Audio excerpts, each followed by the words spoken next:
Alright, this is part 3 of my tie rod slash A-arm bushing install.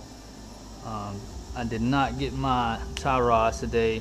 I wasn't here when FedEx came by, so they're going to drop those off tomorrow.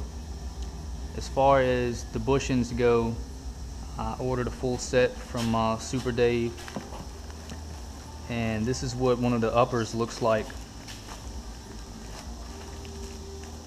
I've already got the lowers in on both sides, and they are tight. The little wear washers right here are a pain to get in there to keep them in. I broke off a couple of these little clips right here that holds it on the end of the bushing. Broke off a couple of those trying to get them in there. So those are a pain, especially up here at the top. I did one of these sides, I did the driver's side by myself, the bottom, but this side right here was a lot harder and a lot tighter. And this is what Super Dave's looks like for the upper. You put 2 of these on one end and you put the other 2 on the other end, and they're a nice tight fit. They look like they're going to be a lot better than the OEM.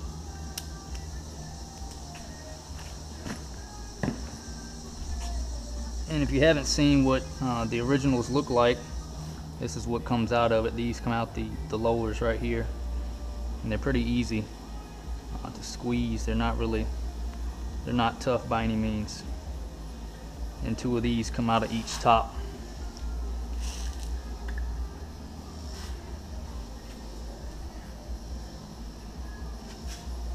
As far as the radiator goes, when I was trying to take the driver's side upper bolt out yesterday, we were trying to cut the end off of it, pretty much cut the head, because when they install it, they put the head this way. So we just pulled the bolt out a little bit, cut the head off of it, tried to pull it back through this end, and cut off 2 or 3 pieces to get it all the way out. But what ended up happening while we were trying to get the bolt out, the bushings and everything came out of this end, and we didn't see that, and it rubbed on the back of the radiator and rubbed this little hole, little bitty little pinhole that it rubbed in there right in between the fins, and it caused a leak. So my buddy took this out today, or we took it out last night, and he took it to a radiator repair shop today, and they fixed it same day, painted it, cleaned it up. Looks a lot better than it did. So that's a lot better than buying a new radiator. We'll see how it holds up. And as far as trying to remove the bolts with the radiator still installed, you may be able to do it. I don't know, because I still had this bolt in when I knocked the hole in the radiator. So I just pulled the winch out, pulled everything out, and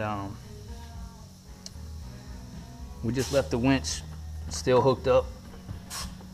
Just flopped it out, took the full bolts out of it, flopped it out on the side, and it gives you enough room to pull the radiator out. But you may be able to leave it in.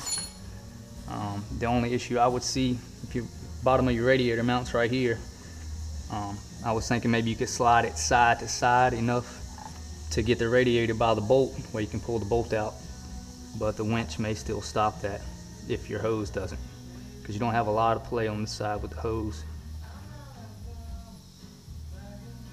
That's about it for this one. I'll get to the tie rods tomorrow. Hopefully we can get these done today, so I'll make another one for that.